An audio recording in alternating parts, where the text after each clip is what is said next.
နိဗ္ဗာန်ဆိုတာဘာပါလဲဖေ။ဘာကြောင့်ရောနိဗ္ဗာန်ရအောင်ကြိုးစားသင့်ပါလဲ။လူငယ်တော်များတော့နိဗ္ဗာန်ဆိုတာကို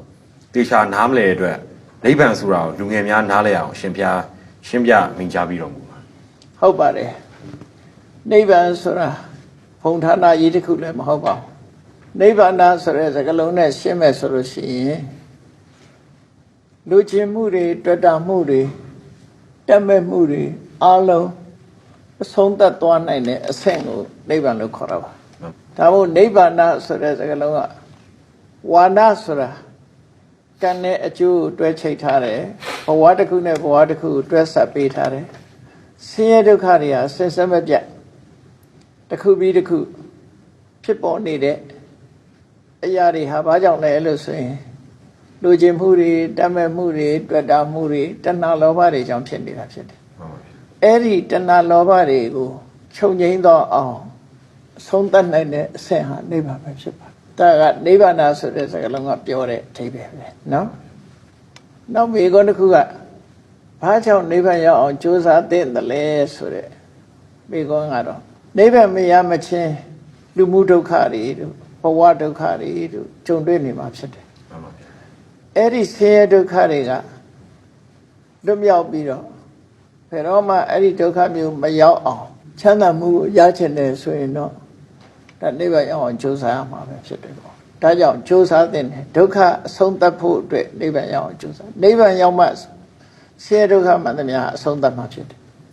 ဒါကြောင့်မို့လို့ဆင်းရဲဒုက္ခကိုကြောက်သူတိုင်းရှင်မုန်းသူတိုင်းဟာနိဗ္ဗာန်ရောက်အောင်ကြိုးစားကြရတာဖြစ်တယ်ပေါ့နော်နိဗ္ဗာန်ဆိုတာလူငယ်တွေနားလည်အောင်ရှင်းပြမိန့်ကြားပေးပါလို့ဆိုခုနအဓိပ္ပာယ်ကလည်းပဲနိဗ္ဗာန်ဆိုတာဘုံဌာနကြီးလည်းမဟုတ်ဘူးကောင်းကင်ဘုံကြီးလည်းမဟုတ်ဘူးခံစားဆံစားရတဲ့နေရာမျိုးလည်းမဟုတ်ဘူးအခုလက်ရှိဖြစ်ပေါ်နေတဲ့ဆင်းရဲဒုက္ခတွေအကြောင်းတရားတွေချုပ်ငြိမ်းသွားလို့အခုဆင်းရဲဒုက္ခတွေအဆုံးသတ်သွားတာဆင်းရဲဒုက္ခဆိုတာလူတွေကမလို့ခြင်းဘူးမလို့ခြင်းဘူးဒုက္ခဆိုတာအတန်ကြာရုံနဲ့ပဲလူတွေမကြိုက်ကြဘူးပေါ့နော်အဲ့ဒီမကြိုက်တဲ့ဆင်းရဲဒုက္ခတွေကိုမရအောင်ဘယ်လိုလုပ်ရမလဲလို့ဆိုရင်အဲ့ဒီဆင်းရဲဒုက္ခတွေကိုထုတ်လုပ်နေတာဘယ်သူလဲဘယ်အရာလဲဆိုတာကိုသိရမှာဖြစ်တယ်အဲ့ဒါကိုမြတ်စွာဘုရားကတိတိလေးနဲ့ဟောထားတာရှိတယ်ဒုက္ခသမုဒယောဆိုတာလေတဏှာဟာဒုက္ခသမုဒယပဲဖြစ်တယ်ခုနကလူချင်းတက်မဲ့မှုတွေရှိနေသေးတယ်များကလပ်ပါလို့ဒီလူတွေမလို့ခြင်းနဲ့ဆင်းရဲဒုက္ခတွေကကြုံတွေ့နေမှာဖြစ်တယ်အဲ့ဒီဆင်းရဲဒုက္ခကိုဖြစ်စေတတ်တဲ့လူချင်းတက်မဲ့မှုတွေကိုအဆုံးသတ်အောင်လှုပ်လိုက်ခြင်းအပြင်ဒုက္ခအလုံးအဆုံးသတ်သွားတယ်အဲ့ဒီအဆုံးသတ်သွားတာကိုပဲနိဗ္ဗာန်လို့ဆိုတာအဲ့တော့နိဗ္ဗာန်ကိုသိဖို့ဟာနံပါတ်1ဘဝရဲ့ဆင်းရဲဒုက္ခတွေကိုနားလည်အောင်ကြိုးစားရတယ်နားလည်အောင်ကြိုးစားတဲ့အခါမှာဒီဒုက္ခတွေကိုမလိုချင်တော့ဘူးဆိုရင်ဒီဒုက္ခတွေကဘယ်သူကနေလှုပ်ဆောင်ပေးနေတာတော့ဆိုလိုချင်တတ်မဲ့မှုတဏှာလှုပ်ဆောင်ပေးဒါဖြင့်လိုချင်တတ်မဲ့မှုတဏှာကိုဖယ်ရှားပြစ်လိုက်လို့ရှိရင်အကြောင်းတရားတွေချုပ်ငြိမ်းသွားလို့အကျိုးတရားငြိမ်းသွားတဲ့အဆင့်ကိုလည်းနိဗ္ဗာန်လို့ပြောတာဥပမာမယ်ခုမိခွက်လေးဆိုလို့ရှိရင်လေမိတောက်ကလေးရှိတယ်အဲ့ဒီမီးတောက်ကလေးကဘယ်ပေါ်မှာရပ်တည်နေတာတော့ဆိုမီးစာနဲ့စီပေါ်မှာရပ်တည်နေ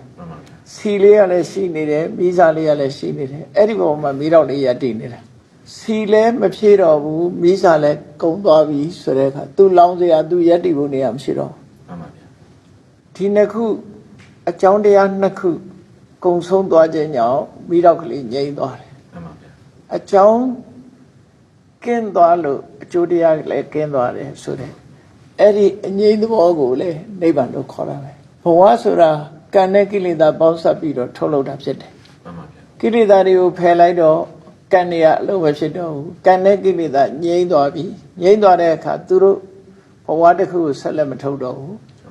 ဆက်လက်မထုတ်သည့်အတွက်ကြောင့်ဘဝဟာလည်းပြတ်သွားတယ်